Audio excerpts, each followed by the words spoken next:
谁的？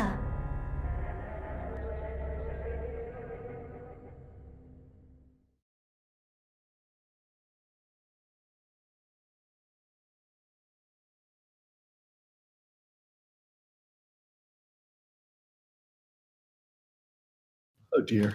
Good morning, everyone. All right, my push to talk is on a different mouse. Welcome to Talking in Stations. I am Matterall. We're going to talk about EVE Online today on our new Twitch channel, Talking in Stations. You can find us on Twitch, YouTube, and of course, talkinginstations.com. Carneros, thanks for covering for me. How's it going? Oh, I tried. Thank you. We are going to have a special guest Hedliner on in just a minute. But at first, I want to introduce the staff. And let's start with Carneros. How are you doing this morning? Oh, great. Great. Thank you. Having fun. New green screen. That is my newest toy. Getting a kick out of it. That's gorgeous. That's just gorgeous. Like, I love it. It's cold on this planet, but I like it. Yeah. That's right. We all have to get those and then put a station window behind us so we can be a little more immersive. Also, Ron is here from Test. How you doing, Ron? Doing great. It's Sunday. A nice big cup of coffee. Some Eve. What more could you ask for? I know. Actually, one of the things I envisioned with this show always was like a morning cup of coffee and a casual discussion about EVE Online at a high level. And that is why we have our next guest, because we need that high level. How are you doing, Elise Randolph? Oh, pretty good, pretty good. How's everyone doing in this brand new 2019, brand new channel? All these things change. So much new. And our guests today we're going to have a couple. I'll introduce Opner Dresden first from NC. Hello, everybody. It's a show veteran. And our guest today is Hedliner from Pandemic Legion. How are you doing, Hedliner? Hey, I'm fine, thanks. Thanks for having me on. That's great. All right, we're going to talk about the battle that happened just yesterday. But first, we want to actually cover some changeover news. Carneros, what are we doing? Okay, so you might have noticed that in recent times, we've had two URLs where we broadcast the show. Sometimes we're on INN, sometimes we're on Talking in Stations. We've been growing our show. So we've been adding a Thursday show. We've been adding special event coverage. We've been doing some special interviews or some historical pieces. So we've been putting things in various, we've been working sometimes simultaneously, even in multiple places. We're going to consolidate and grow from the Talking in Stations brand at this point. We're still on great terms with INN, but it's time we're getting too big to be sitting on their couch. So we're going off on our own.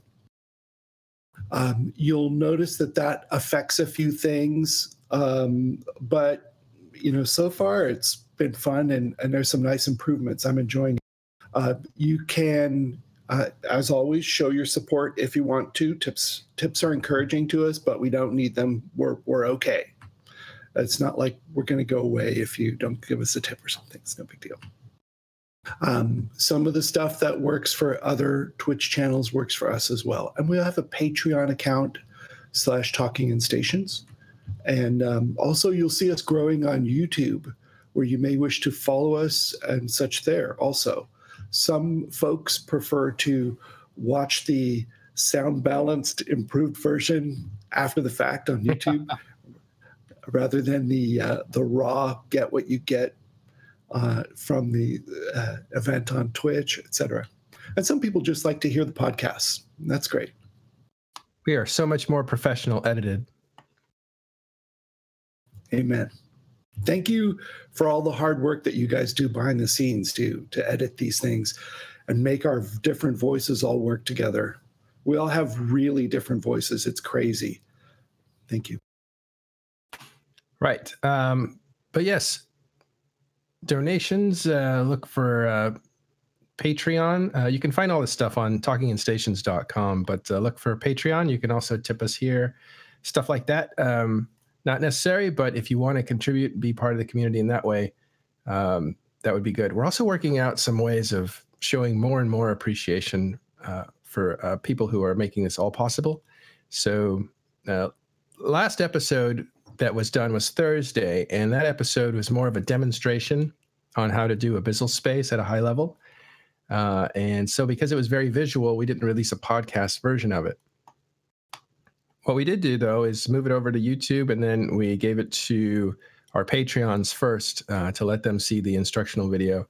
And funny enough, all the, because they were done with hawks and a certain filament, and both those spiked in price. And I guess somebody cornered the market after watching, you know, how to tame those missions, because I think they're pretty lucrative.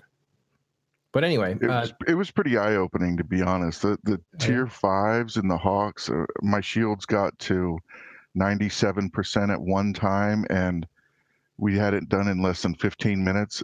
Those guys really knew what they were doing. Yeah, the NPS guys, Rathia, and was it Lehman? I'm gonna forget his name, but I'll look it up. Anyway, that was a good show. We will actually eventually put it out on podcast, maybe after this one, but it's on YouTube at our Talking Stations channel. Again, you can get to everything. You can get to everything through talkingstations.com. It's just easier to say that than it is to like plug all the channels and stuff like that. Carneros, thanks for walking us through that. My pleasure. All right. We're going to save the injector talk for the last part of the show because we have Hedliner here and we want to make the most of our time with him. So look forward to that because that event's almost over. And I'll give you now a review of actually what happened and how beneficial it was for older players. But first, let's talk about EVE News. All right. So I believe there was an attack on the perimeter keep star that really wasn't, right? I think it was just a means to like reinforce it to get the market to turn off for the last like a little push for injectors and what. Actually, I was wondering about that because so the situation for those that don't know is that Test owns a keep star in HiSec. It's the only one that exists in HiSec, and it's in perimeter, which is right next to JITA. And one of the things that's happened in EVE Online over the last few years is something called offshoring, which is saving money on taxes by using a player station as opposed to a game-made station or an NPC station. NPC stations are roughly, what, 1% to 3% tax. So player-owned stations can undercut that at 0.3% tax. The problem is that everybody's used to using JITA. But what you can do is offshore, and that means put up a buy order next door in perimeter at a player station and have it available in JITA, but not actually in JITA. So you can buy and sell in JITA, but only paying the 0.3% tax as opposed to the 2 or 3% tax. And that's kind of offshoring in a nutshell. It's a little more complex than that, but that's what's happened. So it's been very lucrative to have player-owned structures to own them and collect that 0.3 taxes right outside of JITA.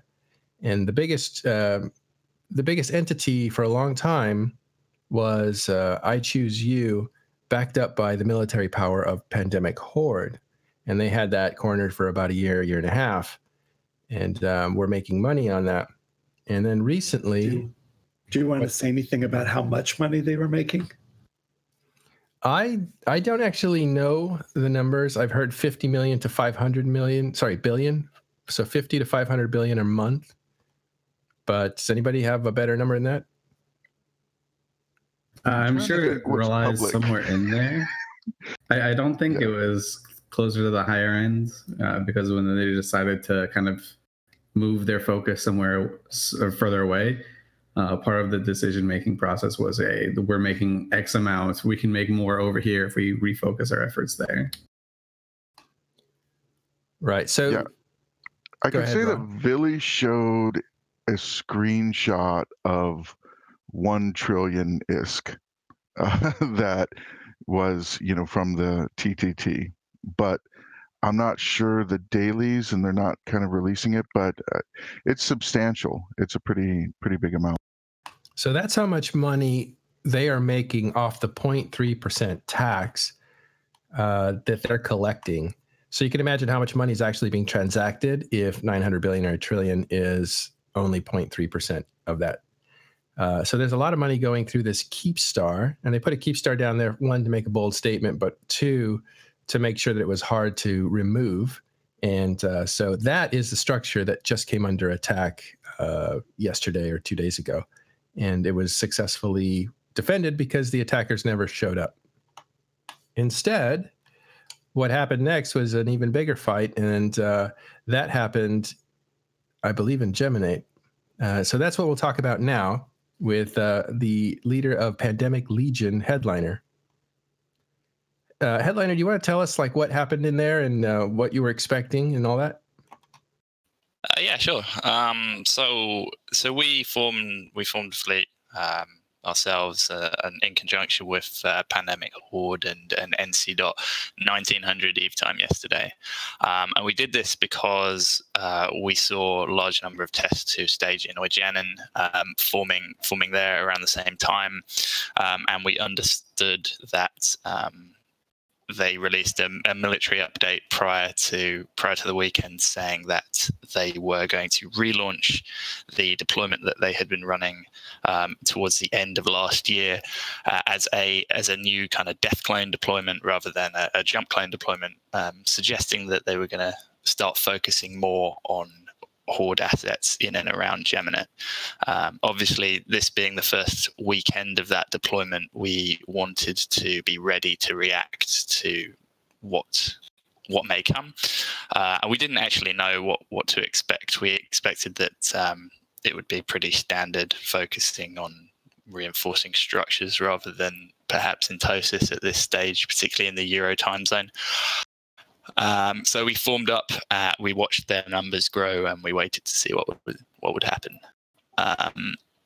Initially, the two Fortizars that Horde have in Eugenin were reinforced, and then the test fleets moved into Geminate via bridge. We weren't entirely sure where they were going to go until we saw them bridge into our staging system, which is 01-FTD in NPC Geminate. So at that stage, we've seen tests do that lots of times before to move sort of to different parts of Geminate, but the assumption was that they would reinforce our Fortizar. So from there, we were coordinating with Horde and NC. And they got into system. We undocked our fleet, and kind of they came to the Fortizar, and then after a brief period of standoff, quite a nice fight actually unfolded. So that, like, we're talking 1,500 people in local after everyone showed up with sort of fluctuating tie-dye. Nice. Now, you mentioned something about a death clone deployment as opposed to a jump clone deployment. Do you want to explain how that works? I mean, I can explain to you my understanding and assumptions about how tests run it, but I mean, I'd be happy to be corrected by Ron. By Ron. Well, it's just the idea that the jump clone deployment is kind of like, we'll go there every few days, and then a death clone deployment is like, yeah, actually move there. Yeah, so essentially, like what we've seen before, like prior to Christmas and the New Year, was that tests would pick and choose how they wanted to make timers, and they also drop structures at their leisure, and then sort of jump clone people to Eugenin to form fleets based on the agenda that they wanted to set.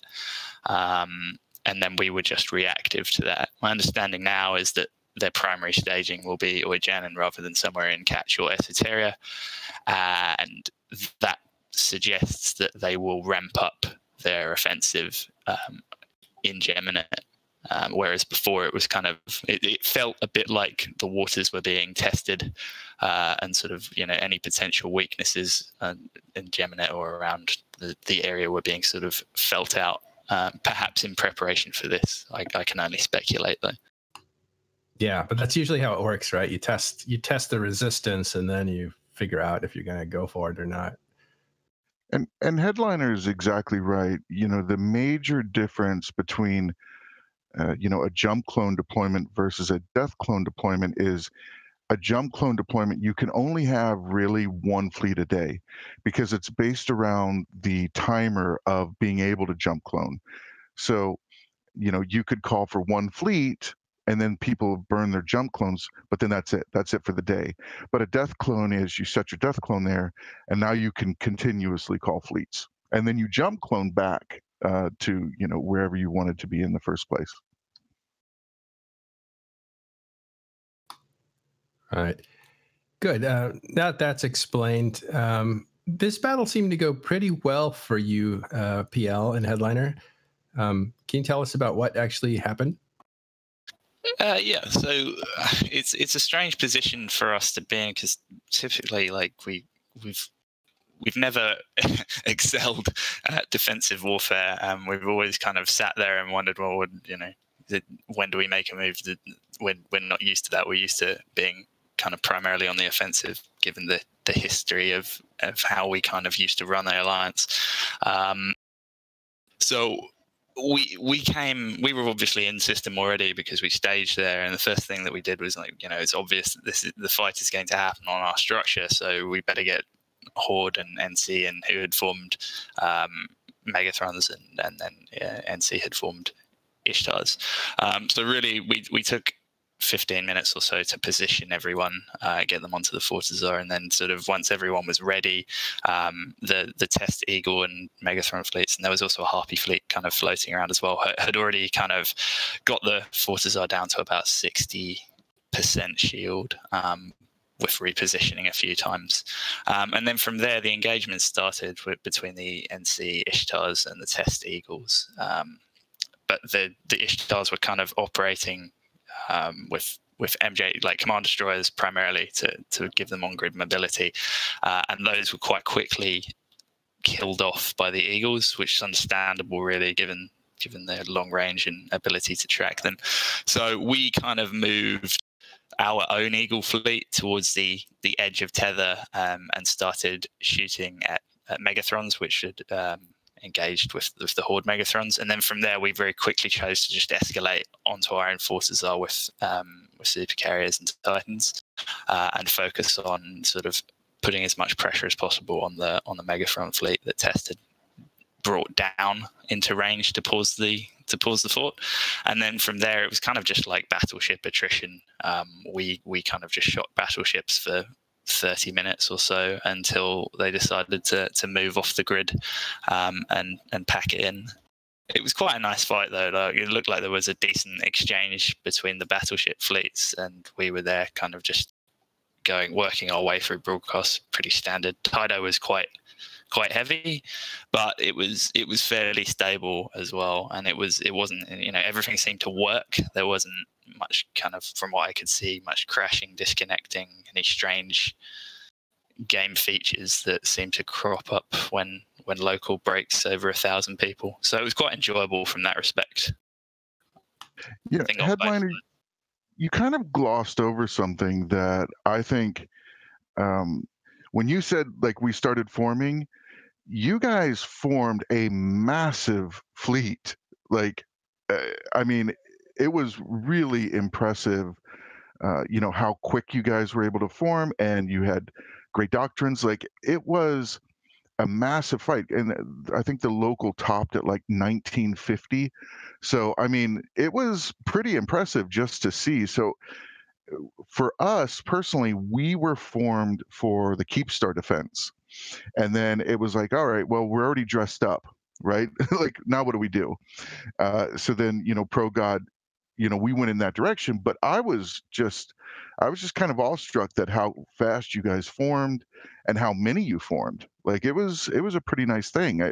How long did it take you guys to get? Was that like an hour, half hour, or? We formed at 1900. Nice. That was great, dude. I'll look at the first kill that I got. and we were engaged by, what, 1945 Eve time? Yep. So, I mean, we were ready to go as soon as you came in system. But obviously, there were more of you than there were of us by a ratio of about 2 to 1, which is why we waited for NC and Horde. But NC and Horde were ready to go from shortly after 1900 as well. Like, we generally, when we commit to forming a fleet, we try and get it going as quickly as possible and mean business, because like that's all we do. We don't do anything else really. So yeah, you guys form quick and massive. And go ahead.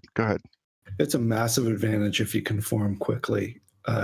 You become more effective just from that. Your odds of winning an engagement go up just from that. I'm jealous when I see how fast you guys form compared to us. To use a hokey analogy for a second, if you're a vampire, you want to be the one who wakes up early when the sun goes down, the first one that goes down at sunset. You want to be that vampire, because then you have an advantage over all the other vampires. It's like that. Well, from my perspective, from like an FC perspective, there's nothing that drives an FC crazy more than like asking over and over and over, we need more of this, we need more of that, we need like 5 more dudes in interdictors or what, and just asking and asking. Really, one of the real pleasures of running fleets is to be able to just get up and go really quickly, and it's something that I'm really, really passionate about, kind of making sure that we can do that, because it's no one likes being pinged over and over and over and over again, and no one likes waiting around for hours before we undock and go and do anything. And I think lots of other FCs and line members all over the place would probably share that sentiment. But it's a process that you're always trying to improve and refine. And yesterday was a good day for us, and I think everyone who was involved in the fight, like on both sides, was pretty content with what they formed and the fight that they got. Yeah, we loved it. We had a great fight. It was a lot of fun, and and people like you and ProGod, we always kind of joke it's like this 4D chess, right? But so rarely do you get those really massive fights with multiple different fleets and all these things, So we all had a great time with that. It was a lot of fun. So fast form up a big fight. Looks like it was about, what, 50-50? Did it come out? But what were the objectives and who achieved them? I think the objective was to reinforce our staging Fortizar, which was successfully defended. So, I mean, in terms of achieving something, like, we're pretty happy with that. That's great. And we're content with the fact that we got a nice fight. It also sets a tone, doesn't it? I mean, this is the first time they're saying, hey, we're really committing. And they come up there, and it's not a decisive victory. It's actually, they didn't achieve their objectives. Doesn't mean they won't, but it's not a great way to start a campaign, is it? Well, I think that's, you can interpret that or spin that whichever way you like, right? Because I mean, from a test perspective, you could argue that the test formed to defend their high sec assets, which they did, and then decided to push on and use the numbers that they had formed for something else. And they've reinforced big structures in Geminate before, like, more so than Fortizars. There have been a couple of socios in and around BWF that have been hit as well in the earlier stages of when this was a jump clone deployment. So, I mean, I don't know. When we end up in situations like this, my preference is usually just to kind of sit back and see what happens next, and take it one timer at a time until something, until a pattern emerges. So you're not putting too much on this, but you're pleased with the way that you guys formed up and defended. I'm pleased all around, yeah. I'm generally pretty pleased. He's a jolly man. It does seem kind of like a win-win situation, which is kind of what you want, especially when it's in your backyard or something like that. So Tappy get to say, hey, we had a good time. We didn't waste our time defending something that wasn't going to be defended. So we called a big timer, had a fight, easy peasy, good afternoon. And PL get to say, hey, we had a good fight. We kept off the invading force of Tappy, and then everyone's happy. Everyone's jolly. You trying to rhyme on purpose? You know, I could almost argue that if we would have reinforced it and they wouldn't have shown, that would have been a bad start to the campaign, because no one likes to bash structures. But, you know, getting a good fight out of it, you know, and like even right now we're talking about it, and, you know, everyone wants to be in that kind of a great big fight. You know, people live for that kind of stuff. And like, oh, we got to fight. Like, this is a great start.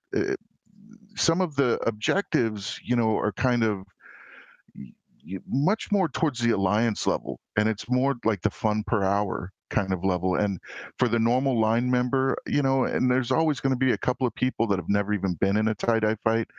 It's a lot of fun, you know. So you could argue that, you know, the objectives, you know, but having a great fight, and, you know, and 07s in local, you know, after the fight, that's really where, you know, the fun is. Okay. So no, yeah. I guess we're going to see more of this, because Test looks like they're dedicated to now. I really wouldn't come out and say it on the, I think it was the Meta Show, evicting, but he was basically saying they're escalating up. I think he characterized it in that way. So there'll be more of this sort of combat going on in the north now that it's getting serious. And January really is kind of our serious month, isn't it? Usually January's always a good time. Yeah, historically, there's always been usually a big fight come like February-ish. It's like, I don't know if you've heard, like there's all those rock stars and they all die at 27. It's this 27 club or something.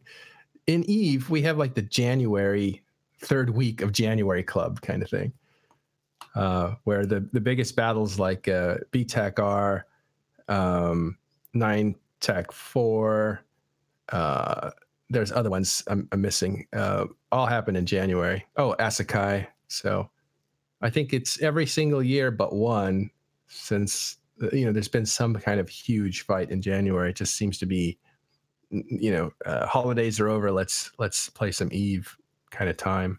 When you get a lot of people coming back to the game too, people like drop off for winter, you know, school starts, family situations change, people move, and then you come out of the holidays, it's like, I have done the family thing, I miss spaceships.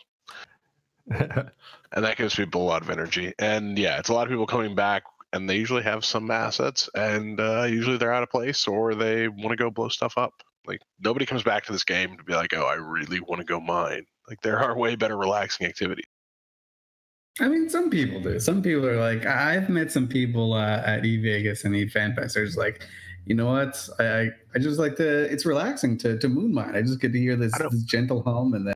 I don't think those guys leave though. Like, those are not the guys who are like, oh, I got to go get stressed out about something else, right? They are just very consistent. Like, EVE is their relaxing thing. I think for the guys that burn out and like need a break or get distracted with family, like they're definitely the guys that are more into the PvP side of things. Well, and there's always people that are, you know, have real life to deal with and stuff. One of those people, I think, is Vince Draken, who's the leader of NC. And he now appears to be back, or has been for a few weeks now, and his presence is a lot more known now. So we'll probably be seeing a lot more of him, or hearing a lot more of him in the coming weeks too. So this looks like it's going to be, it's sizing up to be a pretty good fight. What was the Imperium doing during this fight, and what's going to be their role during this campaign? Does anybody know? Well, we formed up yesterday and moved up to the theater. Broadly speaking, we had 5 fleets, a little over 1,000 guys. I was in one of the Baltec fleets, which is our armor battleship doctrine that we use for heavy iron type things. You know, sometimes on its own, or sometimes to support capitals. I didn't see any capitals in use, but they might have been being used by Space Violence or a SIG of some sort. And we just, you know, all went up there. That's always a lot of fun for the hostiles, because they can follow along behind us and pick off our laggers and our disconnect and stuff, and our people who pick the wrong gate to warp to and say, am I supposed to be in Jita right now? I'm not kidding. Yeah, and, left turn at Albuquerque. It's like a Bugs Bunny. Yes. Took a wrong turn at Albuquerque. Yeah, so we went up there. Unfortunately, when we're all together in one place, we often don't get engaged. Armor battleships, not the best chasing doctrine. They're too slow and fat and unwieldy. So you have to kind of rely on someone else to pin down a fleet or them to make a mistake or something. And then once you get in range, you can do some mean things to them. But as soon as actually we had 2 of those armor battleship fleets. And at one point, one test very kindly, graciously loaned us a Bridge Titan to move one of the fleets on its way back home. And then as soon as one jumped out, the other fleet got engaged, so they got to go do something, but mine missed out on the fun. Anyway. Yeah, I'm sure the Imperium are kind of licking their chops right now because all the SIGs that are deployed and kind of the guys that don't feel like just chilling around in Delve, they get these fights that they get the third party onto, or like 2.5 party onto, I guess, because they're quasi blue to one of this. And that's like one of the most fun things to do in EV. You don't have to worry about creating timers. You don't have to worry about anything like that. You just go when the fight starts and then just shoot anyone that you don't like. Just shoot just shoot people by their character name. You don't like their name, just shoot them. I have a slightly more cynical read on that, but what's that? Well, you said what's the Imperium stance in relation to this? Well, it's quite clearly, isn't it? It's one of mutual assistance with test. Yeah, oh, those are allegations. Those are rumors, sir. Really? So you bridge home one of the fleets that you intend to fight. That's good evidence, actually. The whole time, you're praying like Aretha Franklin that our guys don't shoot the Titan because he's not, it's, even though you tell them over and over again, okay, they're temporarily, don't shoot this guy, he's going to bridge you home. They see test Titan, oh my God, shoot. Well, is it temporary, or is it still Imperium Legacy, like Imperial Legacy? They're not blue to us, and actually every night we have fleets that leave Delve, go to catch, shoot each other, and come back, like every night. In an arranged fight kind of scenario? Well, no, but they know the places where you go. It's like a pickup bar in real life. They just know the places where you go where you're likely to find a little action. So they go there with a fleet, and they hang out and wait until somebody shows up with an equally sized fleet. And if it's not equally sized and they cheated or too many people rushed in, well, then they run away like girls. I shouldn't say that. But I mean, surely this is the next. This is just the next evolutionary step of the relationship that the Imperium and Legacy have, right? Because I mean, you've been talking and coordinating with each other for the best part of 6 or 7 months now in the run up to the X47 timers, and more so, on occasion before that when there was a war in the south, UALX time as well. It's I think it's fairly obvious where this will go, right? It's just you guys. It's you guys who broadly sit across the entire south. And then there are the more neutral entities, for lack of a better word, in the northeast. And then there's GOTG to the northwest, and then there's us. Personally, I think you're simplifying the relationship, which is a lot more complicated and nuanced. But instead of explaining that, I would like to present for your consideration the relationship between the Imperium and Snuff. How would you describe that, sir? Complicated. You explain it to me. I have no idea, because one day we see them shooting you and your structures, and then the next day being, understanding that you can't shoot them, or I have no idea what's going on. Like, are they like your spoiled, privileged children, or are you scared of them and they might kind of stick a knife in your back? I don't know. Someone in the Imperium should clarify that, because everyone else just speculates about it. Well, and now they have XPL in there, right? With Peanut Smashes Corporation is part of Snuff now. Yeah, so is Adversity. Adversity's in there? Yeah. You could look around many alliances and see XPL. Like there's XPL and Skill Yourself, NC Dot. There's some in Test. Well, I think it all boils down to the search for content, though, right? Like that's what everyone's doing. Test is trying to create content that they can achieve for all of their members. Same for Goons, same for NC, same for Opner, PL. Everybody is trying to edge out. Everyone is trying to edge out a niche for themselves and get the kind of players they like to play with and find the things that they can shoot. And we're all trying to find an enemy that is big enough to justify forming the fleets we want to fly and small enough that we can actually get a fight that we enjoy. That's why yesterday is so like warm and fuzzy for all of us, because like the servers didn't take a dump and we all got a nice big fight and it felt good. If we can get more of that, by the way, Eva has a really good future and I'm really happy, and that's why I'm kind of excited, and I'm annoyed that I had to miss that fleet yesterday. But Snuff is doing the thing where they're like, we can't get the fights we want in being proper like Imperium, so we're going to go low sec diving and see what we can get. And like PL does this occasionally, like they pull back from the null sec politics to try to edge out something, and then it becomes something very huge. Test is like, well, we have a ton of dudes and we want to be a PvP alliance. There's no one else to fight. If they try to go a full-scale war against Goons, it probably ends up working out badly for them, because they're going to take the brunt of the knockback from that, right? Without a ton of support from the north, even if they were in an allied position. But the inverse of that isn't true. If they're getting attacked by the north, they can really depend on Goons to help them, because Goons know that if Test falls, they're next. So this is just everyone acting really appropriately and trying to find the content they can get. Oh, that's so boring. That's way too reasonable and probably true. But if we look at narratives and mixed loyalties and stuff like that, I think that's a little more spicy.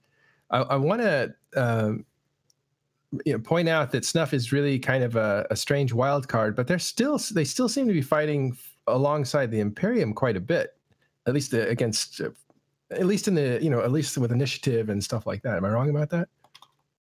I think they found really good friends in the initiative, right? So that's kind of how the initiative, I don't want to say snaked in, but that's how they got in with the Imperium, right? They were this kind of independent group that just wanted to have the option to be in like these larger fights and things like that. So way back when the initiative, they used to be in cahoots with the HBC, and then they moved over to the Imperium. And when the Imperium would send out like these big fleets and stuff, the initiative would kind of do their own thing, and then they'd help out. They'd kind of be like the tip of the spear type thing. And now they seem to be not fully integrated, but they're having a lot of success. And I think Snuff just kind of saw that dynamic, and they say, oh, we want that, right? We can kind of be independent a little bit. There are these areas of space that we don't want to attack, but we wouldn't have attacked there anyways before, so we'll just be a friend with benefits for a little bit. Yeah, actually, that's one of the reasons we gave initiative in 2000. Was it? It's 2017 most influential alliance was because they kind of showed that model worked, and then Snuff joined, and that was they influenced Snuff into joining the Imperium, which was a big deal. That's a very good point. But so what's the link between Test and, there's an obvious link, but a Test and the Imperium? The obvious link I see is that Vili for a long time was an FC for the Imperium. I think it's a little bit more different than that, because Vili left on mixed terms with the Imperium and then led the attack against the Imperium in World War B. Like, he was one of the main 3 FCs that kind of laid siege to Declan and took over, like literally made the Imperium leave for the first time in their history. And I can say with some certainty, ProGod was not a fan of the Goon Swarm for a long time, all through Nully and beyond. Yeah, he always came up with these plans while he was in N3 or NCPL or like anywhere he was. His plan was always to kind of kill Goons, and in fact, Goons offered us PL the contract to kill Nolly Secunda, which was actually really fun, which kind of pushed him over to test. But I mean, it's literally a matter of like who's going to do what for me the most, right? So Test and Goons working together, it makes sense, right? Because Tappy doesn't want to get invaded by a huge force, and so now they've got a huge force backing them up, and they were never going to invade Goons in the first place. So there's no shame in. But here's where I have to ask Hedliner a tougher question, and that is, how much of a role did PL play in pushing Test into the hands of the Imperium? Because if we go back in history after World War B ends, Casino War, whatever you want to call it, CO2 is pushed out, and they were allied with Test. And Test said, oh, we're going to get pushed out too, so we better go and form our own coalition in the South, which was the first break. But then there was a persecution of sorts with PL chasing Test to try to get that content, as Opner describes, and really kind of punishing Test into the hands of Imperium, or so it looked like. No, I think this is something when they made the choice to leave the North and entrench themselves in Esoteria and Catch and the surrounding regions, I think that this is just something which come about naturally, regardless of who was pressuring them, as they become more invested and entrenched in the space that they took up after World War B. I don't think that we're a factor in the strengthening of the ties between the two of them. Well, because it seemed like, and Elise, you know about this too, you guys attacked Brave quite a bit, which is another part of their. Brave is now an ally to Test, and they're again in the same coalition, Legacy coalition. And PL has a role historically on fighting Brave, and more recently fighting Test. So did that embitter them against the Northern powers? I mean, is that long-term damage of trying to get the right content for you guys? I mean, so when I can speak a little bit about a little bit of the history. So when we were attacking Brave, it was essentially a fun deployment to mess around, and that's when Test Alliance were an ally of Brave way back when. I forgot what they called their coalition, but it had a really cutesy name. There you go. And that's when like Blue Ice kind of rose to fame in what have you. And then after that, Test made the decision, say, hey, we don't want to be allied with these guys in Brave. We don't want to be part of this hero coalition. We need to do some soul searching. And so they moved over a little bit further to the west, cut ties friendly cut with Brave and the rest of Hero Coalition. Hero Coalition essentially shatters. Brave is left doing Brave things, which I absolutely love, the shenanigans that happen with Brave.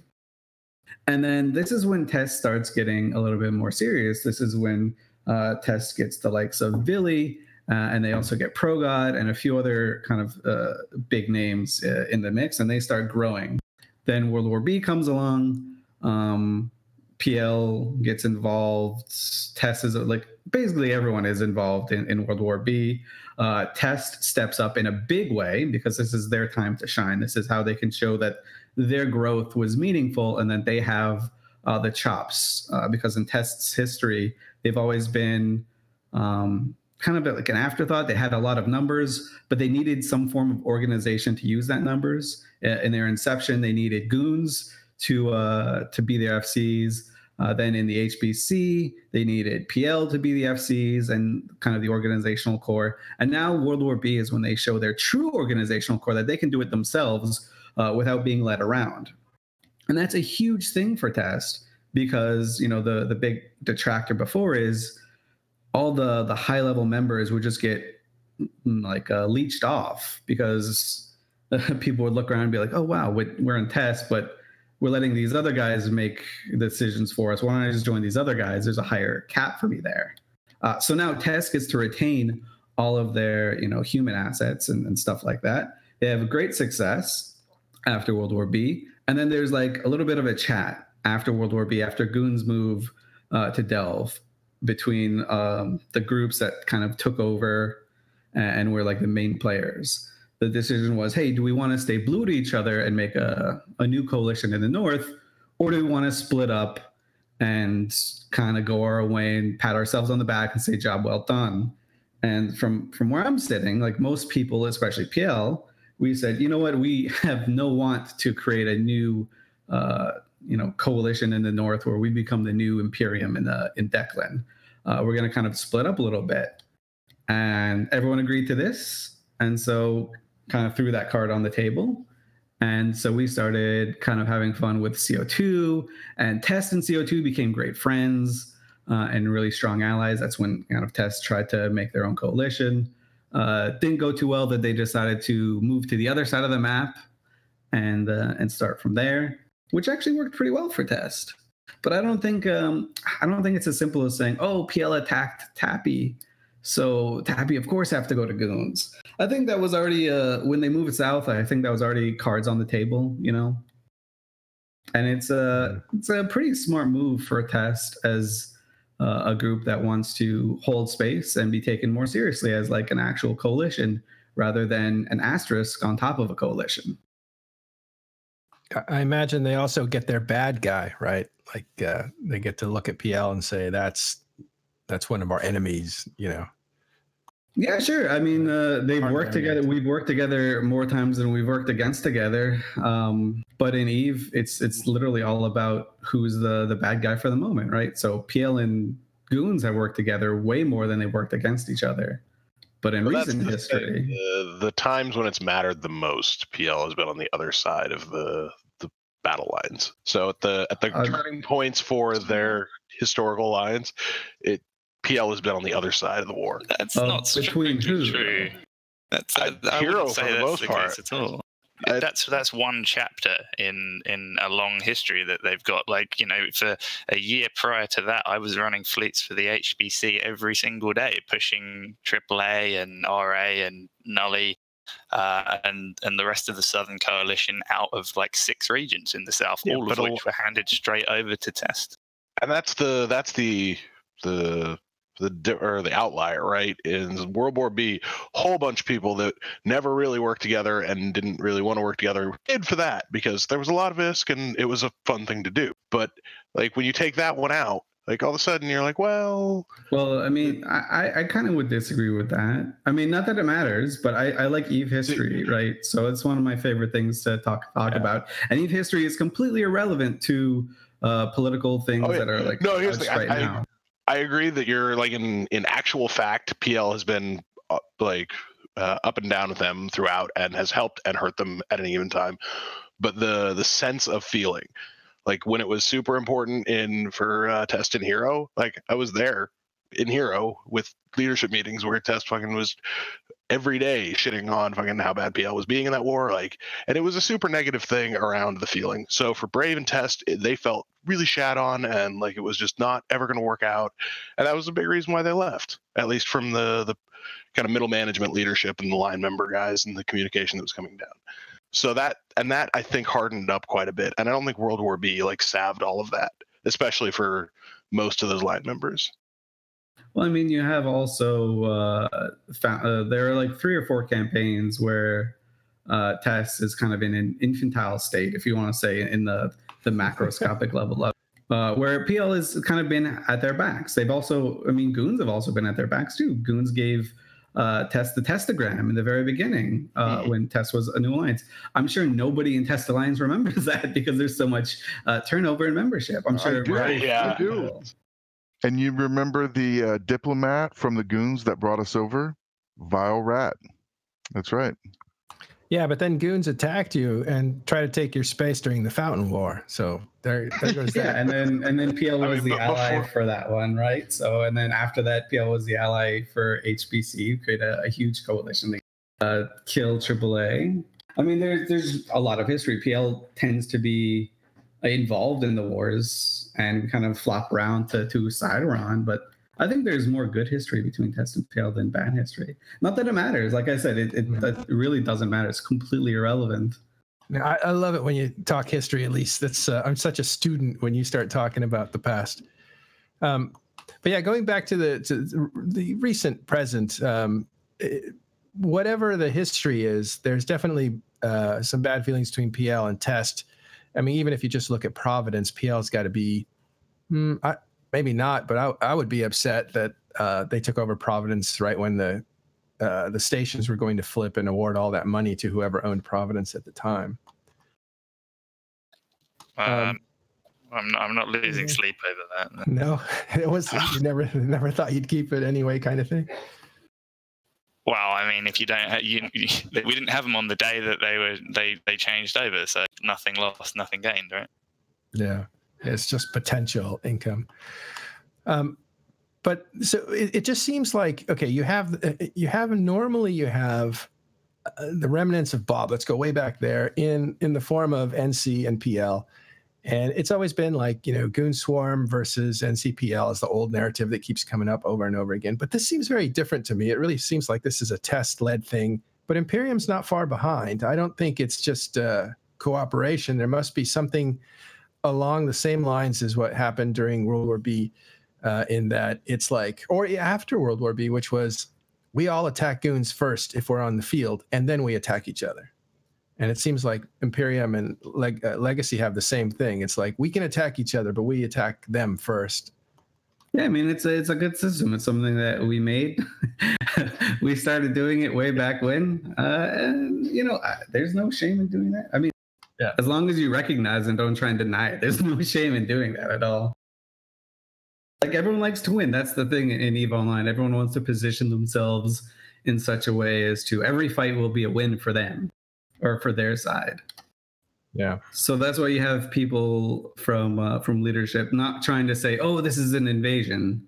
This is, a fun thing to do. Because if it's an invasion, if it falls flat, then you lost. If it's a fun thing to do and you end up winning the space, then, oh, hey, we're more successful than we thought. So framing your campaigns is actually very important. And I think everyone in EVE, alliance leaders across EVE, understand that, right? And it's not manipulative, as some people are likely to say, but it's just a way to play EVE and to keep people motivated. Because the one thing, you could have all the Rorquals out in space, you could have all the Titans in the world, but if you don't have members logging in and enjoying themselves, then you've lost. It doesn't matter what you have to fall back to. You need to get the members motivated to have a good time and to play EVE Online together. Right. And it doesn't hurt. It doesn't hurt having a fun content drive turn into, oh, we made this alliance failscade, right? That's never a bad narrative. But the inverse of that, where, oh, we're doing a full invasion, it didn't work out, starts making people look weak for some weird reason. I've never quite understood that, but it's definitely. Yeah. Well, I think we have to remind viewers and all the people who are watching the show are probably experienced at the game or interested in the game, but there are people maybe who are visiting that don't understand EVE Online. Just to have some perspective that they would have. The amount of leadership it takes to keep thousands of people motivated to do a thing is, you can only really see it in this game, in this kind of scale. I don't know any other game that compares to having thousands of people, coordinating them, working together and laying the groundworks for things, but mostly getting them to log in and participate. That's an amazing thing that you did, Elise, and do, Hedliner, Carneros too, to a lesser degree. It's to keep these guys spirited enough to play is an amazing thing. I wouldn't say a lesser degree for Carneros. He's been doing it for a long, long time. It seems like Carneros has a little village, though, right? Maybe I'm wrong. I cheat. I have help. Everybody has help. Everybody has help. You don't do this thing like on your own, and that's the biggest thing is motivating lots of people to do different things at the same time for a common goal. That is probably the much harder. It's actually, I'm gonna say it was pretty easy for PL because PL was always doing fun stuff. Well, not objectively to me, fun stuff, and we'd be doing it at a high level, and people would flock towards us. I think it's much harder to do on a medium scale to keep people happy and keep people logging, because you need to give them incentive other than, oh, hey, just shoot this other guy. It's super easy. Real quick, who do you think does that well? Any of you guys? The motivation part and the medium size. Yeah, and I'll tell you why I'm asking. You have certain leaders that are able to conjure up a group of people and keep them active and happy for a while. It takes the answer you're looking for is Elonite. Yeah, exactly. Yeah. That's where I was going. So there was some. Big X and Garst are also in that, like, where, like, those guys are, if they're in the game and they're active, they are forces to be reckoned with. And then, like, if they take, you know, a month off, their organizations just drastically change.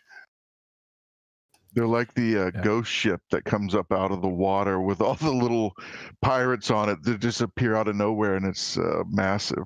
Yeah, they're great at it.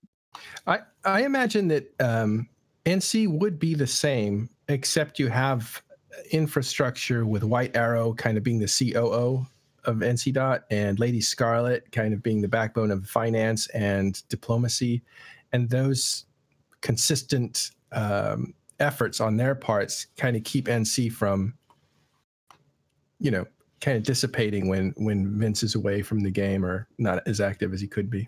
And that's a lesson that they learned from Triumvirate way back when. So Triumvirate, for those people who haven't played in a while, or for who weren't around like 10 years ago, Triumvirate was essentially the first version of NC Dot. And it would completely, every summer, when one or two people would stop logging in, the whole thing would just implode on itself. And the big joke is, well, every winter they'd reform, Triumvirate, Mark, whatever. And then after that, they would just implode in the summer like clockwork. You could almost set your clock to it.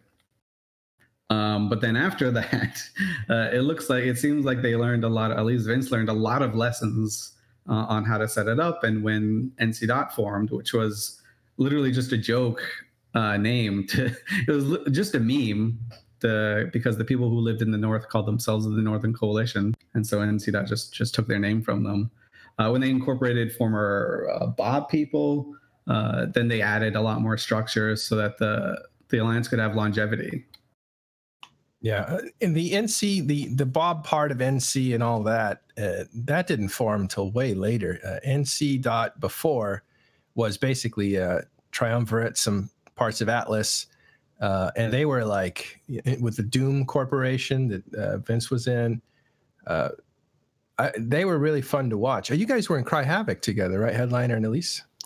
Yeah, that's where we first met, and then he left to go join PL while I was still kind of blacklisted, and then I came back. Yeah, well, Elise crashed on my couch. Well, that was some of the most fun I had in the game, and that's like 2010, I think. But that was like NC Dot and Evoke, and I think Cry Havoc was in there, all attacking the actual Northern Coalition and just making raids on their space. Yeah, that was really a lot of fun. That was some of the most fun I've had in EVE, because I was also very new to FCing at the time. So that's kind of where I kind of got earned my keep, I guess. Yeah. Cut your teeth. But, yeah, there you go. Cut my teeth. It was really, really fun. And Evoke would just do hilarious stuff with Drake. Us and NC Dot would kind of like hang around and just do hood rat stuff and take tech moons and then just post about it. And it was just good times. Yeah. It was before, it was where there was like a huge disparity in skill and organization in the game. So people, I'm sorry, I'm going on these kind of little tangents. This is great. This is what we're all about. I love it, but the old Northern Coalition, they would call a fleet and then just say battleships. So you could bring whatever battleship you wanted. You didn't have to have a certain fit or anything. You could bring a Dominix. No one cares. You could bring a Raven. They just wanted a person in a battleship, and that was it. And then they kind of got it to, well, you have to have a close range or a long range battleship. And that was the only distinction. It was completely nuts.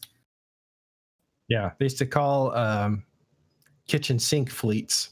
Those usually weren't serious ones, but it was like, just bring whatever you have. Because at that point, people didn't have all the immense access to equipment. Because now if you don't have the equipment, your corporation or alliance might have equipment to hand you.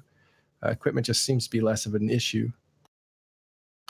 It could be just in the these echelons of Eve that we play in, that there's a ton of equipment. Maybe there's still the upstarts that are struggling with inventory and stuff like that.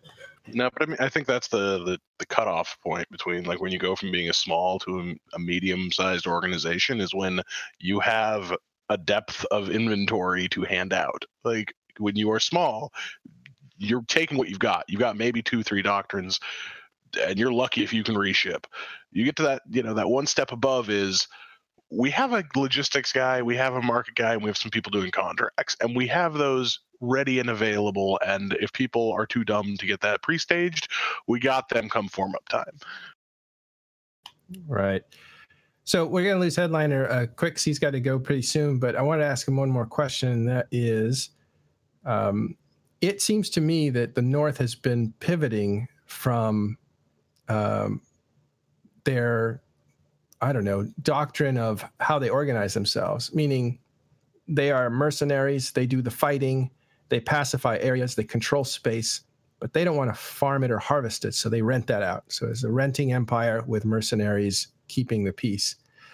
The opposite of that is merge those two together and call it one empire, and that seems to be what Imperium's doing and now Test, and that is just to have a ton of guys on all the time to protect the farmers.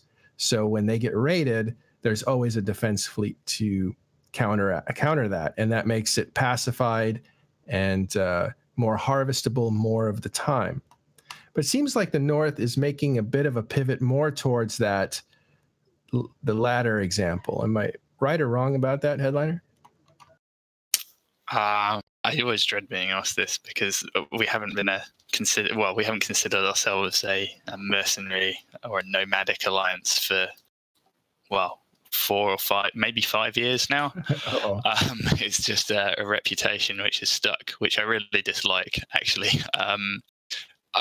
Speaking from a purely PL perspective, the pivot that you may be sort of speaking to is just, I guess, the visible shift that we're doing ourselves in, moving away from like that past reputation and divorcing ourselves from it, because it isn't representative of who we are anymore, or the game that we play, or the way that the game works, really. That's all born out of the fact that we would restage every 4 to 6 weeks very easily, because everything would go into carriers, which would move 10 midpoints in 10 minutes.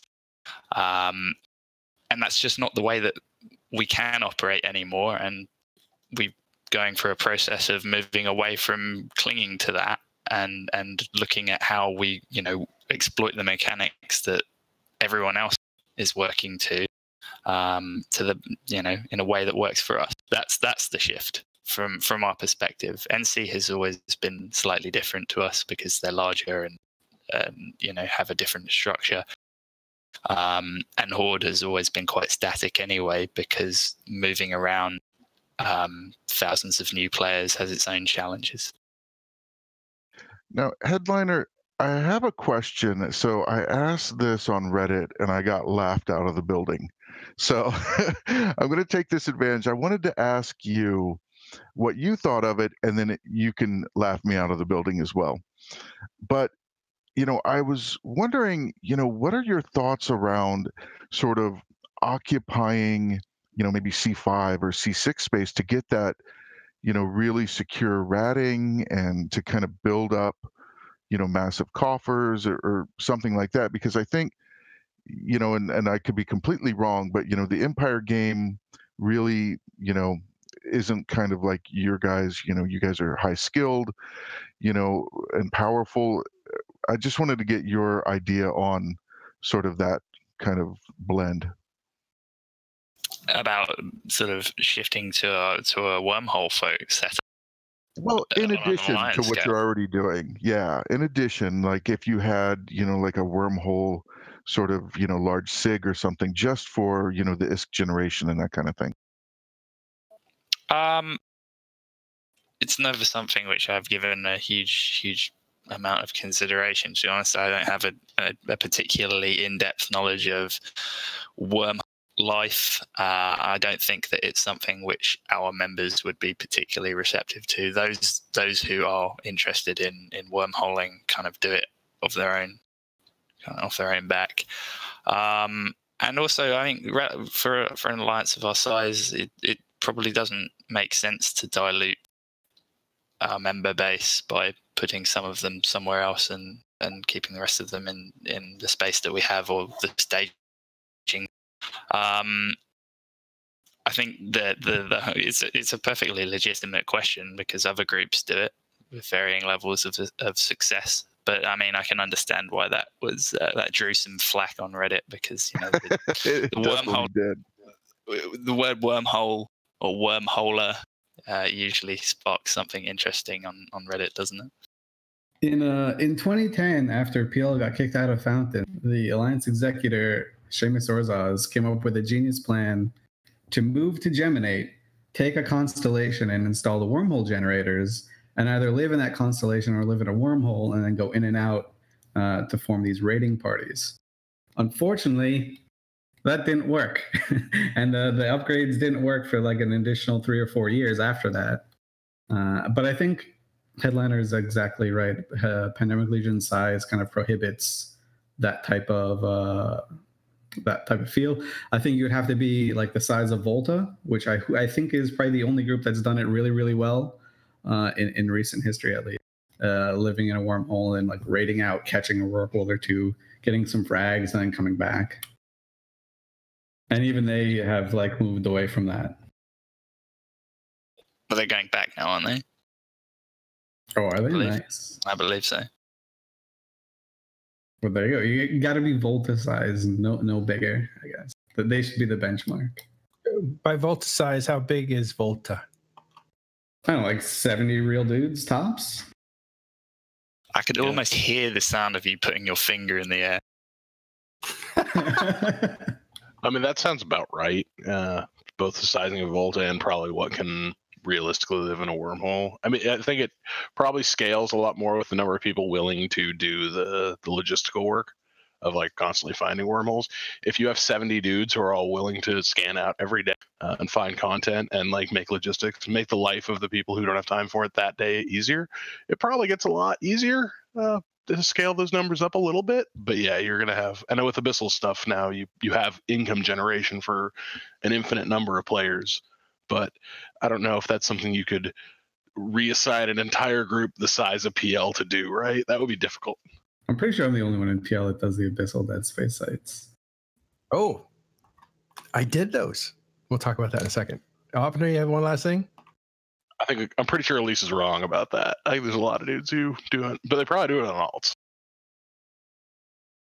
alts. Maybe. Have you guys, anybody here doing Abyssal besides Elise? Nope. Well, if you want to get involved with Abyssal Space, Artemis and Talkingstations crew with Ron here went in and did a show on it. Ron, why don't you tell us about that show? You know, I didn't believe it at first because everyone has their super fits and, oh, you just need this and this, and oh, it's really simple, just do it. But we were running Hawks, 3 Hawks, and that's the big change, right? So you can have 3 people in the site at a time, and the Hawks were like 340 million. And we, you know, for an F1 monkey like myself, it was very simple because we just go in, hey, Ron, anchor up, check. Hey, Ron, target the primary, check. And it was really simple. We burned tier 5 darks in about 15 minutes or a little bit less. And we were getting, you know, I think the one that we got was like 400 million in loot.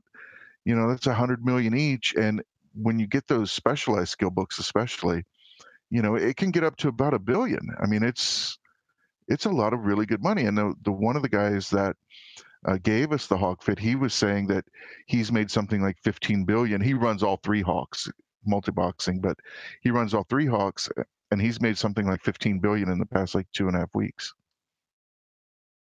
Yikes. Yeah, I think they pay out at the minimum 100 million and upwards of like 300 million, I think. And that's all loot and also stuff that you get that you just cash in. It's not bounties or anything like that. So there's a transactional portion of it.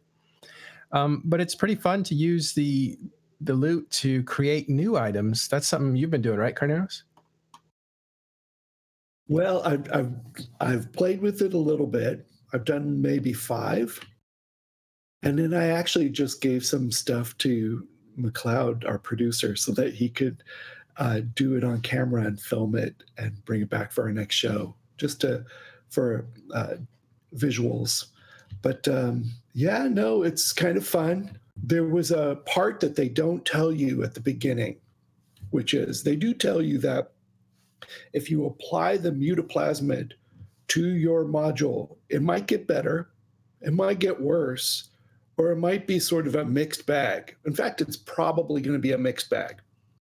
What they don't tell you also is that if you don't like it, you can apply another mutaplasmid on top of it and see if you roll the dice and you like it better. Oh, I didn't know that. No, I didn't know that. So then I thought, okay, now I feel better about using this officer module as my base. And because, if I scrag it, if I just ruin it, I only have to buy another mutaplasmid, not both. And then I could try again. Okay, I have to ask, are you sure? Because this is the first I've heard of that, and that's a big deal. Actually, my guys who do this all the time and are my experts on abyssal space told me this, but I have not personally tried it yet. I haven't actually gotten a piece of crap yet out of one of these blends. Oh, so you want to redo? Yeah. I really hope they're just pulling your leg, because if not, I've got a can of roughly probably 500 mods that I've destroyed by just running mutaplasmids through them. So Elise, go back and do one. Log in. I'm literally logging in. This has to be tested. See if I can do it. But I've had a lot of fun when the Rodiva first came out, which is the logistics frigate or logistics cruiser. I grinded the abyssal sites until I got one, because it's not the same as buying one, So I got a blueprint for it. Then I was like, whoa, I can invent this and make a Zarmast, which is a cool Tech 2 one. And so I did the invention, which I hadn't done in like 5 years. So I did the invention on it, and it was like a 60% chance for success. And I did it. I got it, and I got my Zarmast blueprint. And then I went to build one, and I realized I needed another Rodiva. So I needed the Tech 1 base to build the Tech 2. So I had to go grind again to get the ship to build the thing. So I have it. It's fun to fly around in. But I haven't really done much with it. Well, but also, I just want to give people like a little trick as well. So you guys are talking about doing the co-ops and Hawks. You could also do the co-ops, or rather, you can use 3. So just a quick thing to explain what the co-ops are. When there are filaments 1 through 5, 3 and onwards are kind of the only ones worth doing, and 5 kind of are the most challenging. You can use one of them to open up for your solo play, and you could take anything smaller than a cruiser size or smaller. If you use what? Just cruiser size. Oh, true. Yeah, cruiser sized. And then when you use 3, you can activate the filaments for co-op mode, which allows you and 3 of your buddies to go in frigates into the level 3, 4, or 5, or the tier 3, 4, or 5. If you want to maximize the amount of money you can make, or if you're just looking for a blueprint like me, you can actually solo the level 1 or the level 3 and level 4s in a frigate by yourself if you activate all 3 of the filaments at once. So you essentially activate co-op mode, but you're the only one that goes in. And so the loot table is still that 5 times or 3 times stronger than doing it solo in a cruiser. So if you want to really get your grind on, wow, you can solo run them. And I learned this trick from watching Lucy Liu, a streamer, a Russian streamer, do this. He'd go in a retribution in the electrical sites which gives you it gives everyone a global penalty to EM damage, and of course you're in retribution, so you're doing EM damage. And so you can just grind them through in like 10 minutes, and you get the super big loot drops. And you don't need any friends for doing that, which is not very EVE Online of you. I didn't know that either. If you're forever alone, you can just do it solo. So you don't have to multi-box or bring in friends. You can do the frigates solo if you do them well. Yeah. The tier 5s are basically impossible to do solo, but you can do the 3s and 4s by yourself. But it does take the 3 filaments to activate it and you also have to be in fleet alone by yourself too, which is so sad when you say it that way. Yeah. Actually, if you've been on some of the fleets I've seen, that's probably a good thing. But all right, so we're wrapping up the show now, but there's something that we have to talk about. It's the augmented booster, I think, that augmented injector booster, which allows you to inject this booster that lasts 16 hours to 32 hours, depending on your biology skill. And it allows you to get the full benefit, regardless of how many skill points your character has, the full benefit of injectors up to 3 per booster. And once that booster wears off, you inject a new booster, and you can inject 3 more injectors, and getting another $1.5 million on your character, because each one is 500,000. So 3 of those is $1.5 million. That's a lot of SP, especially for high-level characters. And I wanted to know if you guys have been doing that, and I'll talk about my experience last. I have been riding the dragon. I have alarm clocked, and I've been doing it as close as possible to the 16 hours. I even extracted biology. Describe it, Ron. I did the lazy version, so I want to hear what you did. So I would just set timers with Alexa, and and then it would go off, and I would hit it, and I would do the 3 injectors. But the one thing that I did is I avoided buying them up until just recently, because I just extracted from one of my industry tunes. And, you know, an industry tune that I'm not doing industry with, and I haven't for years. So I extract from there and then just put them in. And I think, you know, I think I made about 21 million, 22 million XP, right around in there, from all the injectors. Yeah, it's potentially per character. I've calculated, and I may be wrong, because you know, I've did a spreadsheet, and this ends at downtime after January 7th. At the end of January 7th, this all stops. And I think it's a maximum of 36 million SP that you could put on a character. Gee golly, that's a lot of skill points to shove onto a character. What is that, like 3 years or 2 years? It's about a little under 3 years, yeah. Yeah, it's like 2.75 3 years. with optimal attributes and plus 4s, I think, is what we calculated out. If you do the event boosters, you can that's probably more like 2 years if you're like really religious about that.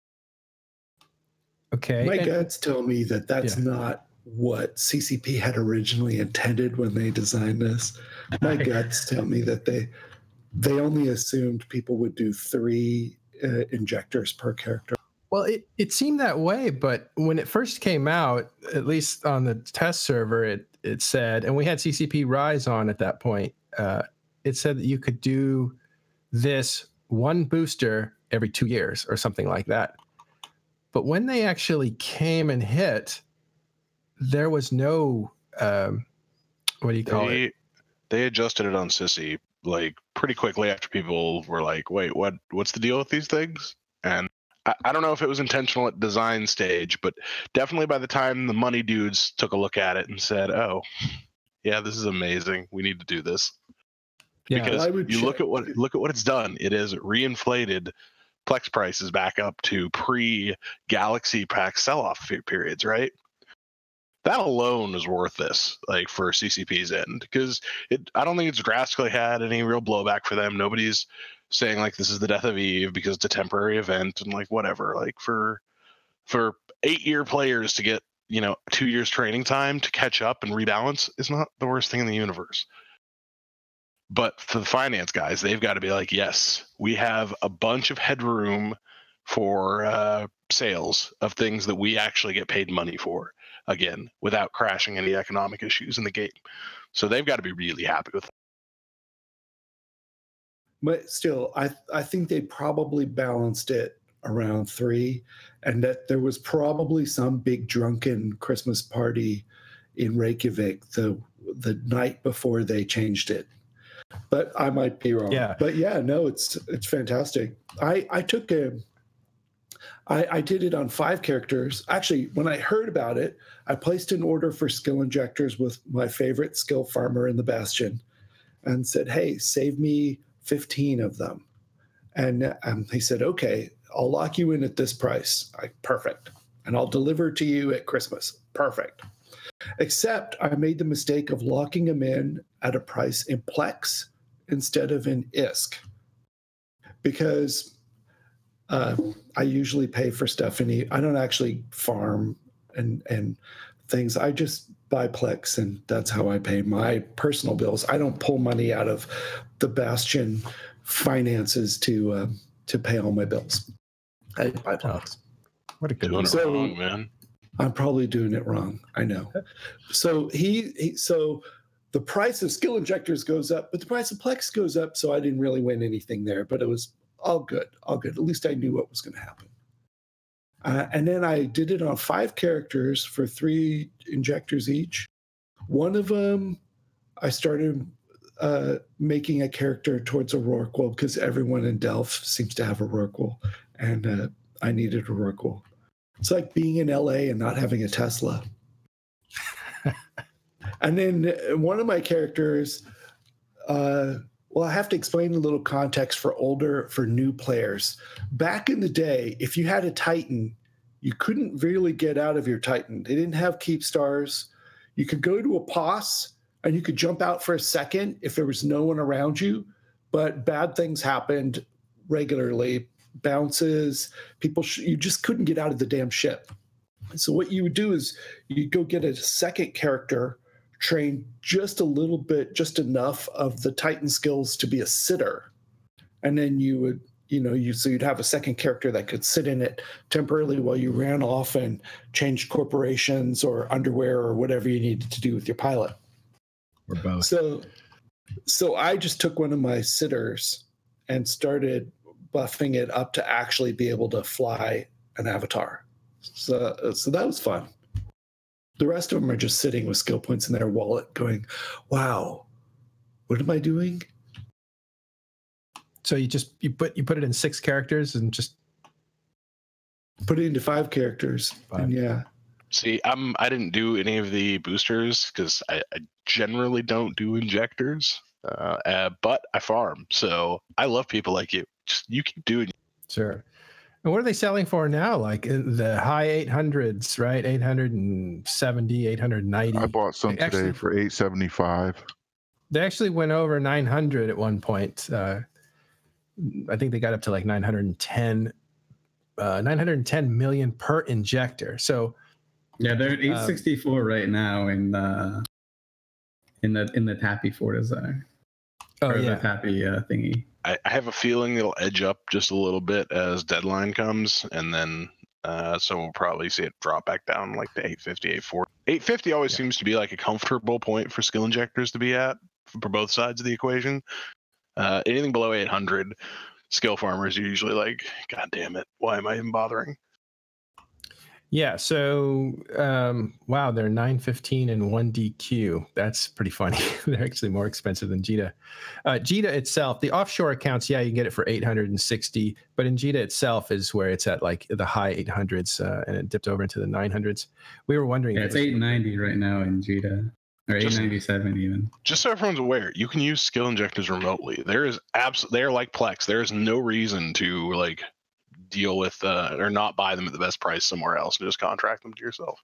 Also, I've got great news to dovetail back onto a conversation we had a bit earlier. I could not, maybe I'm dumb, but I could not figure out how to use the mutaplasmid again.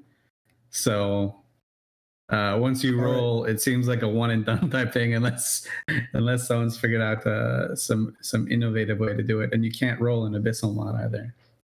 All right, I'm going to go back and Punisher guys, see if we could figure it out and see if we could do a video of that, because okay, but our Talking Stations official stance is once a mutaplasmid is applied to a module, it is bricked. You cannot do it again until we find out different. I broke a Tech2 micro warp drive to discover this. And I think it was all a ruse just to get Elise to log in, so that's a +1. Oh, I've been rolling these abyssal. I've been doing like the abyssal PvP sites, which is like a different beast altogether. So since I've got Elise and he does these, I want to know your opinion on the should there be an extra escalation of the timer, so to drop resists more? Because I know a lot of the guys that I talked to who were doing it early on are like, no, fuck it, all it is stalemate fits. So a lot of people are doing stalemate fits, and it's kind of annoying. But I don't know. I think they need to do a little bit of tweaking and iteration on it to kind of change what fits do and do not work. Right now, the one that I'm seeing a lot of is a dual cat battery eagle that's really hard to break, and so you just run across these eagles and you can't really kill them unless you're in a pimped out Vedmak. And so everyone's either running in those, a curse.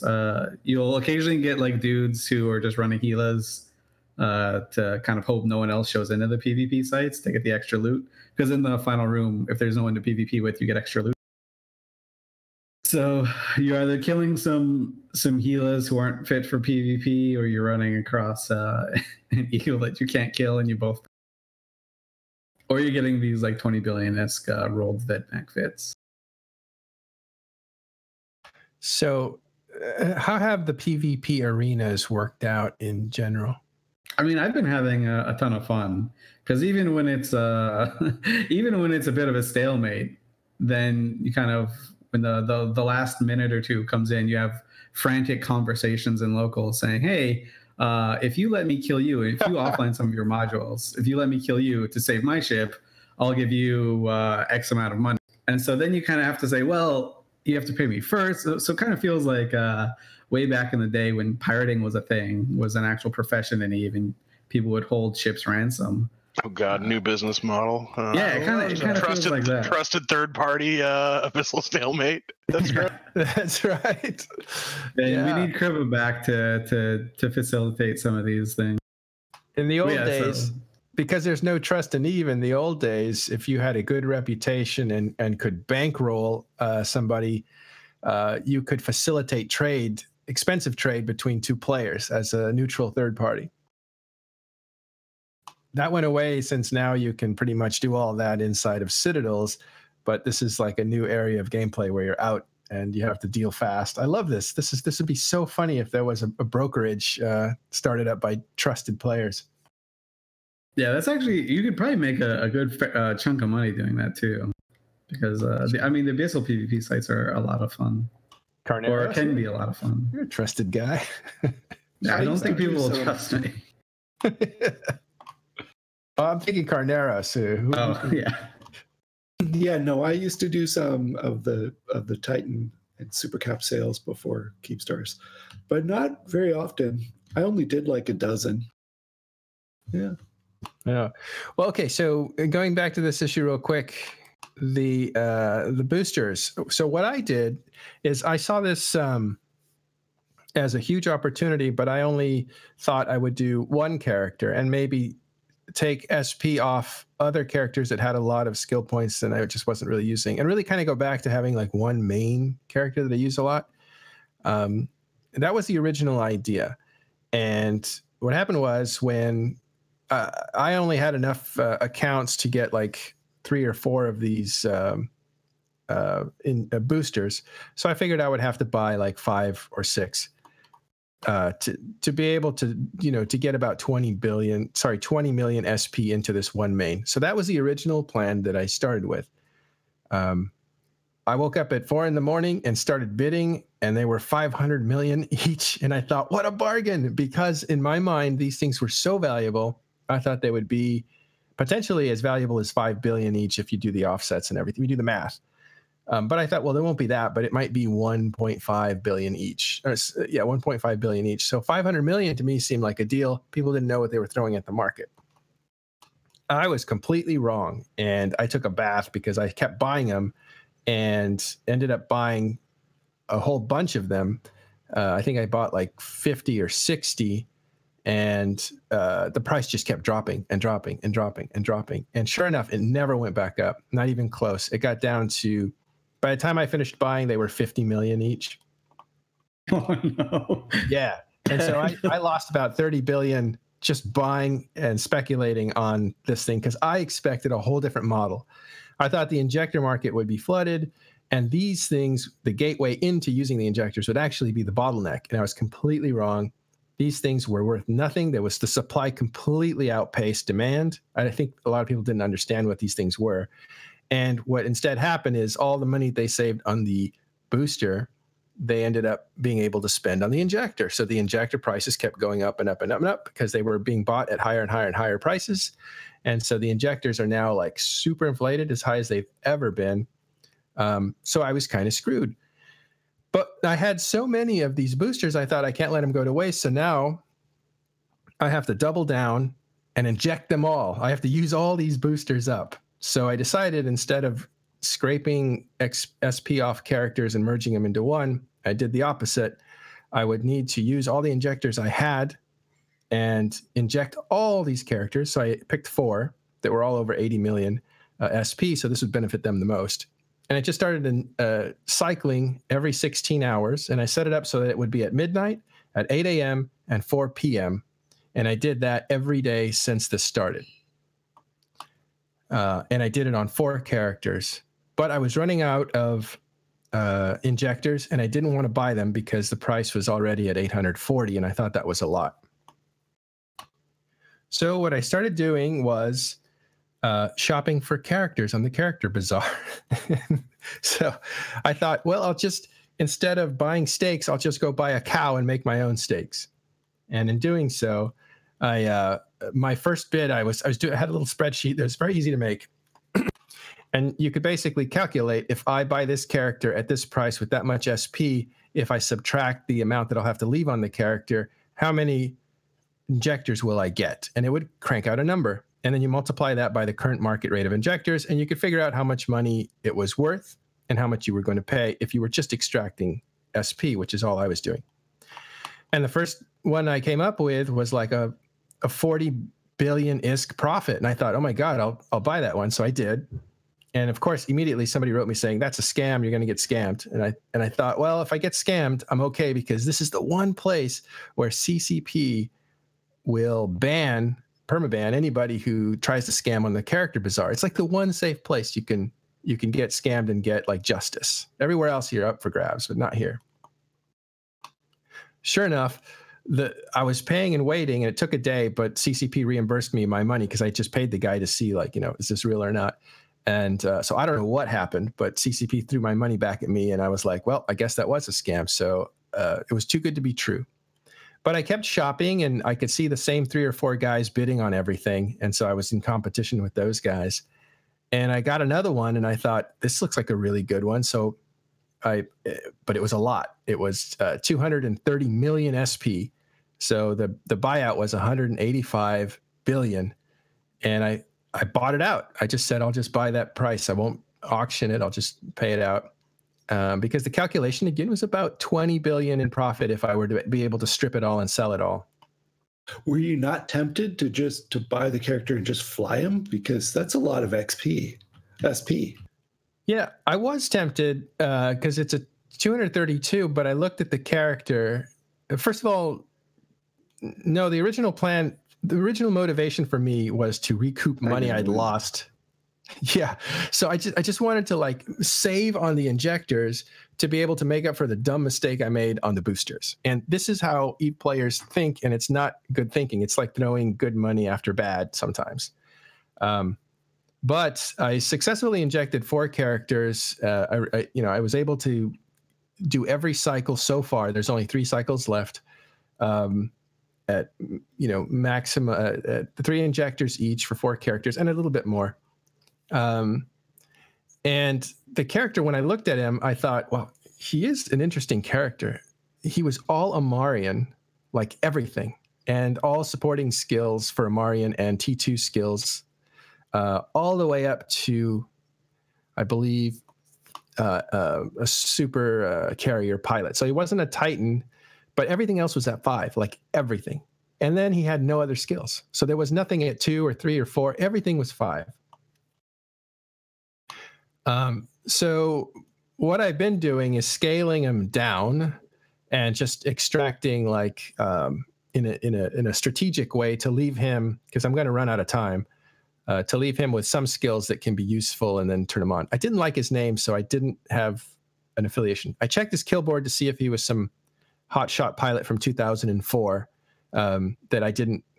I would preserve him if he had a huge history and everything else, but he didn't have a huge history. He seemed like an alt that, almost like a vanity alt that people were just putting, money into and just building him up with 5s Amarian and nothing else, which was really interesting. So I was able to do that. And then because the market was so good, I just started selling injectors left and right. And they were selling for 800 and 900. It was like anywhere from 880 to 910. I was selling injectors at that rate and still am.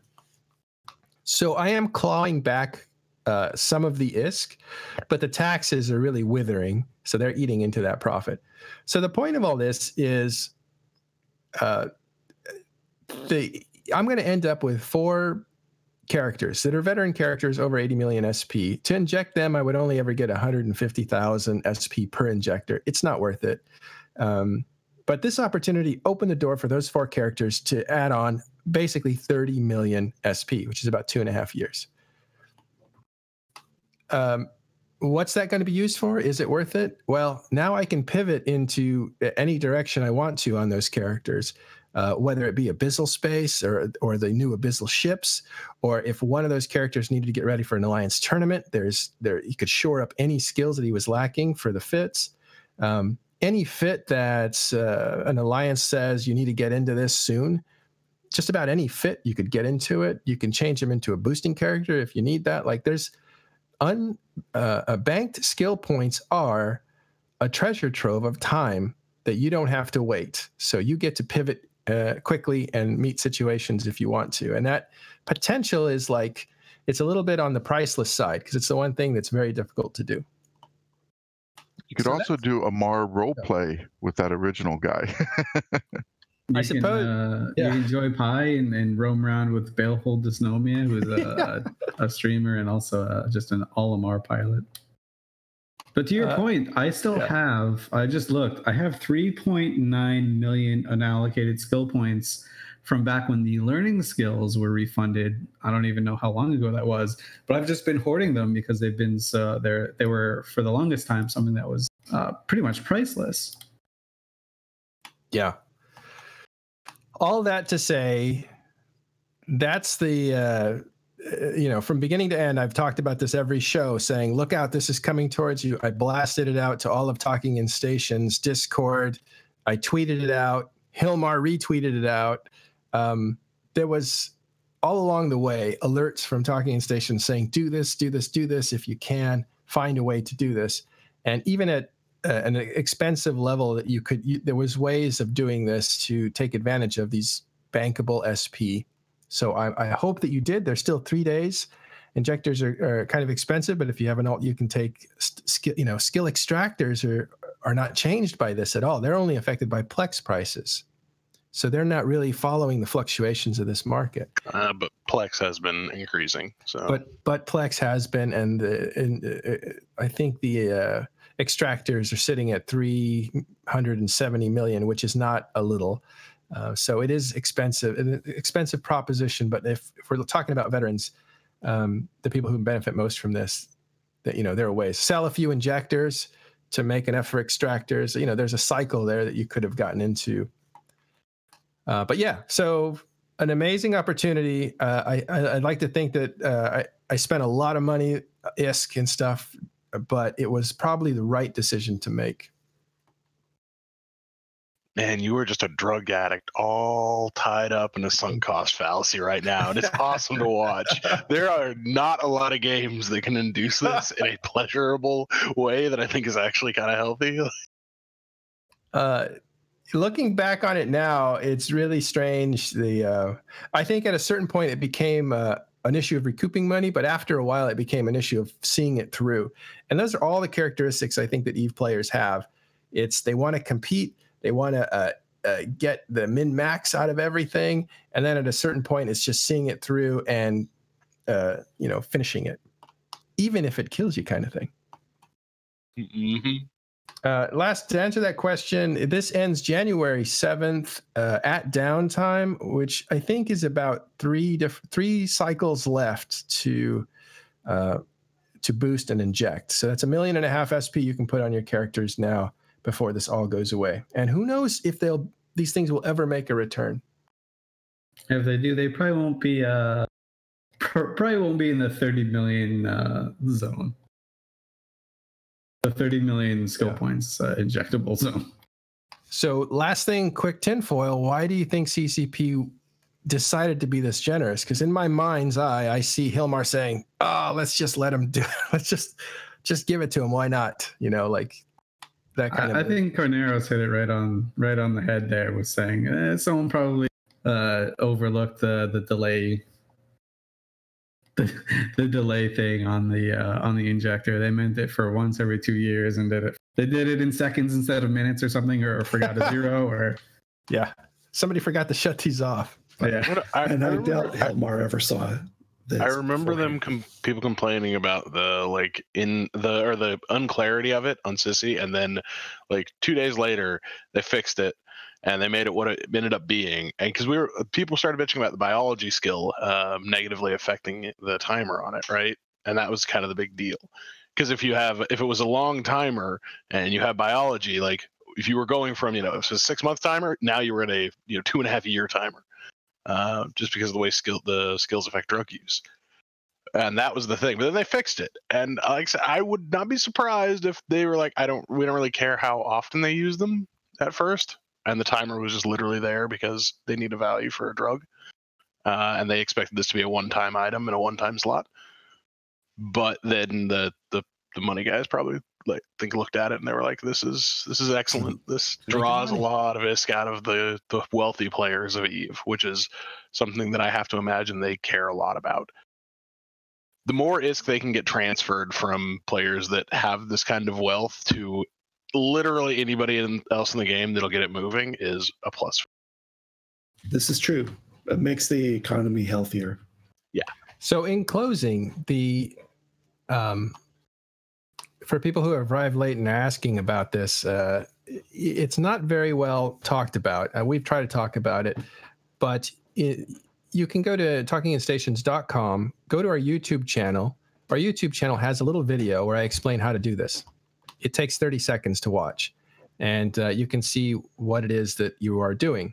And I think I explained that you need to get biology down to 0 so that you can have a 16-hour cycle. You still have 3 cycles to go, so that's about 1.5 million.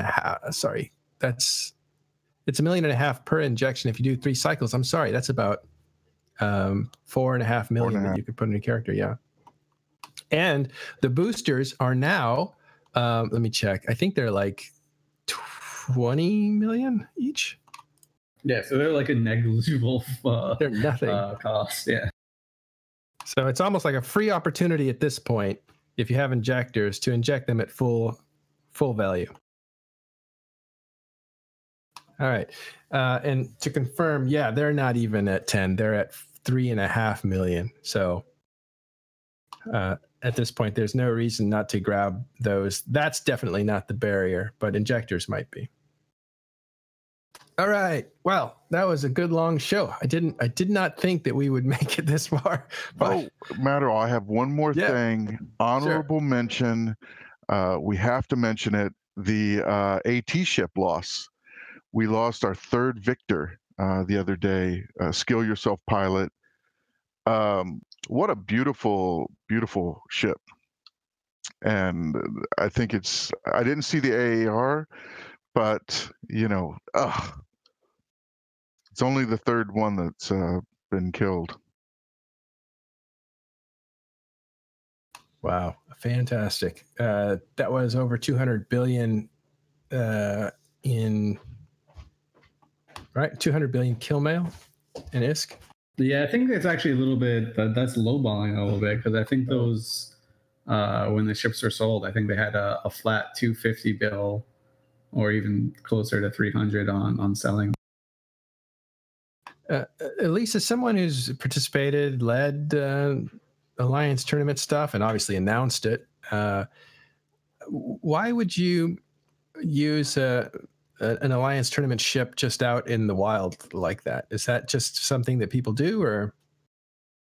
I think it's a certain type of like a veteran player that's kind of checked every box that they can do in EVE Online, and they're like, you know what, screw it. This seems like fun. It's safe. There's like some flex value to it, right? So you can say like, oh, I'm the only one that's gotten or I've got the most kills on this ship, or I've got so and so kill marks on my 300 billionist cruiser, yada yada. So it's like, oh, hey, you're flying a Titan with 70 other Titans. It makes you a big man. Look what I'm doing in this like 20k EHP ship that's worth 4 Titans. So yeah, just flex value, I think, for veterans. Well, somebody deflated his Popeye muscles, because that is expensive loss. Yeah, it's all well and good until it dies. So yeah.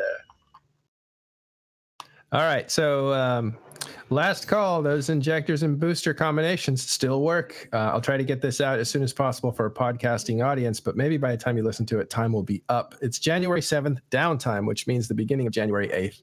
That's the way I calculated it in Reddit when I read the thing over and over again.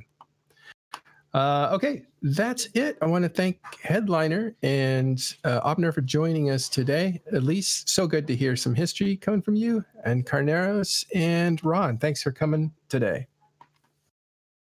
Yeah, my pleasure. I'll see you guys next week, and make sure to give a follow to the Talking Stations channel. I don't mean to be a shill or anything, but it helps. And so then you know when we're on, because we kind of moved. We've been seeing a lot of follows, which is great. And that is going to be good for you too, because you'll know when we're on live now that we're on a new channel. All right.